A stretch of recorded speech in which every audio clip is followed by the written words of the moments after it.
जय गुरुदेवाय नमः। ओ वंदे श्री पंचमहापुरुषते नमो नमः।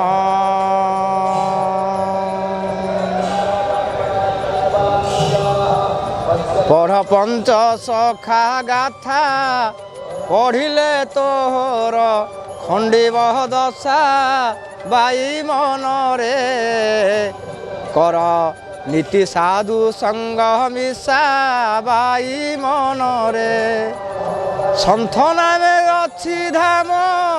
शांत हेले जाई कर विश्राम मूढ़ मनरे पढ़ श्री गुरु पादे चरण मूढ़ मनरे पढ़ पंचसखा गाथा पढ़िले तोहर खंडिब दशा बाई मनरे कहिबार अर्थ अच्युत अनंत जशवंत बलराम जगन्नाथ और शिशु अनंत ये उत्कलय पंचसखा आज ओडिशार महंत ही नहांती विश्व स्तर रे देश विदेश रे पंचसखा आखाड़ा तत्व को खोजिले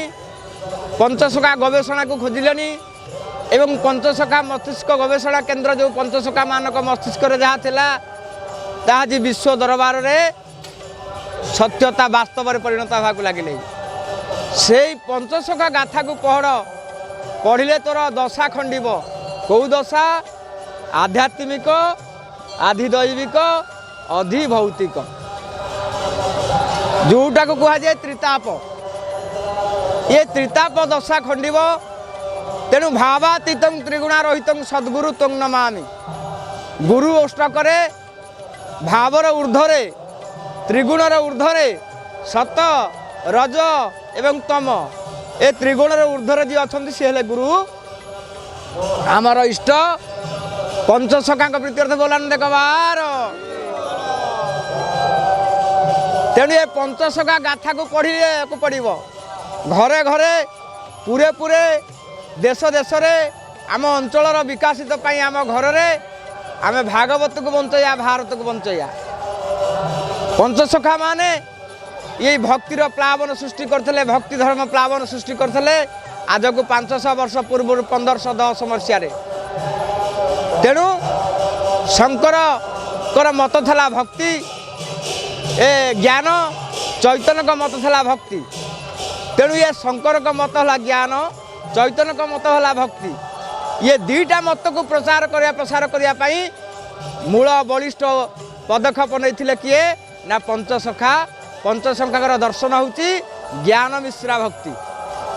शंकर मत ज्ञान थिला चैतन्य का मत मध्य भक्ति थिला ये उभयंकर परंपरीर उत्कलीय वैष्णव परंपरा रे ये प्रति जुगरे महापुरुष आसंती आज 500 वर्ष पूर्व जहाँ महापुरुष लिखिथिले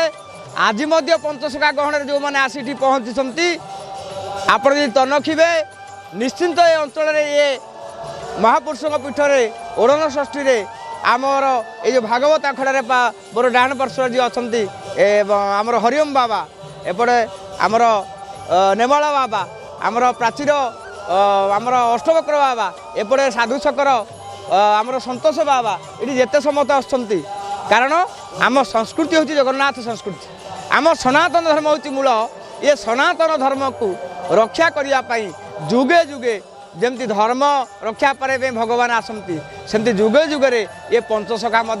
सनातन धर्म को प्रतिष्ठा करने जुगे जुगे आसी एवं विश्व ये पंचसखा आखड़ा भागवत आखड़ा सर्व देश में विदित हम बोलान देख बार तेणु पंचसखा गाथा को पौरपल्ली प्रचार करंतु आज पुरपल्ली प्रचार हो सारे यही पंचसखा छत्र तले पंचसखा थिले किए ना अच्युत अनंत जशवंत बलराम जगन्नाथ शिशु अनंत से ही पल्ली रे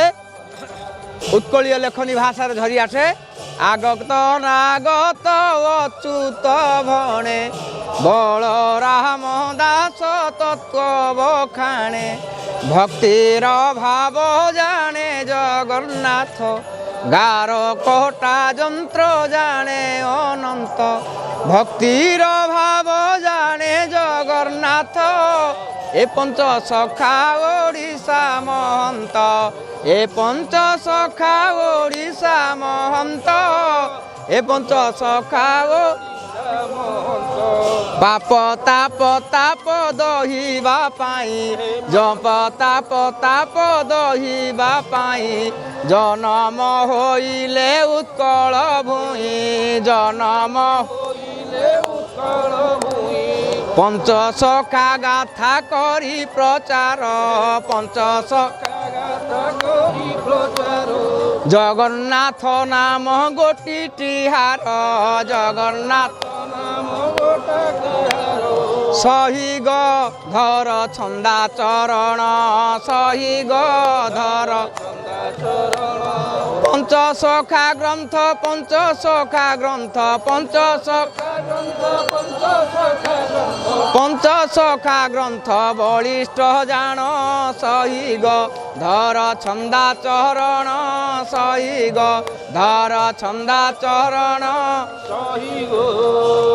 যেতে আপন দেখিবে 956 দল আসলে কেবল পঞ্চ সখা ঠার বলিষ্ঠ গ্রন্থ আর কেই লেখি না ये भक्ति की डिविजन कराई ज्ञान को डिविजन कराई विभाग कराला जड़े गारकटा जंत्र रहिले जड़े आगत नागत रहिले निगम कथा दशवत जानिले बलराम तत्व कथा जानिले शिशु अनंत गारकटा जानिले भक्तिर कथा जगन्नाथ जानिले अर्थ ये सबुथिरे निपुण थिले किंतु विभाग बंटन कराई आमर आज मेलनर उत्सव होइछि मिलनर उत्सव आज पवित्र ओढ़लागी षष्ठी रे जगन्नाथ महाप्रभुकर आमर जमी शीत हेले आम जमी वस्त्र परिधान करूँ सेमती आज जगन्नाथ महाप्रभुंर ओढ़ण लगी कराए से पवित्र ओढ़ण लगी अवसर में आज महापुरुष जशवंत दास आज तिरोधान दिवस रे आम समस्ते एकत्रित होइछे आमर अहोभाग्य आम एकत्रित होइथिले 500 वर्ष पूर्व तापर होइछे आज समस्ते होइछे बोलानंद गवार तेणु कहते कहथिबा आपण देखंतु जो आमर उत्कलीय पंचसखा भागवत आखेड़ा ये गोटे बलिष्ठ पदक्षेप नि जो आमर विश्व दरबार रे यही आखेड़ा पहुँचापी आमर समस्त सहयोग आमर मुख्य कर्णधार अच्छा हरिओम बाबा आमर अष्टवक्र बाबा आम अंचल सतोष बाबा आमर ए समस्त अच्छा कारण समस्त गुंडीची मूषार सहयोगता रही तेणु आपण मैंने समस्ते आसी ए उत्कलीय पंचसखा आखेड़ा ये मोर नुह कि हरिओम बाबांकर नुह व्यक्तिगत नुह ये जगन्नाथ महाप्रभुंकर ये जगन्नाथ महाप्रभुंकर कोठभोग सदृश्य ये पंचसखांकर 5टी आखेड़ा बोलानंद कबार मुझे कही मोर वाणी की विश्राम दौची कहते तो कहूबा तेणु आम पार्श्व जे अच्छा वयोज्येष्ठ आम आखड़ा पंचसखा आखड़ार मुख्य हरिओम बाबा से आपण को अनेक कथा कहे ये कही मो वाणी की विश्राम दौची जय जगन्नाथ जय पंचसखा पूर्णमादः पूर्णमिदं पूर्णात् पूर्णमुदच्यते पूर्णस्य पूर्णमादाय पूर्णमेवावशिष्यते हरि ओम शांति शांति शांति।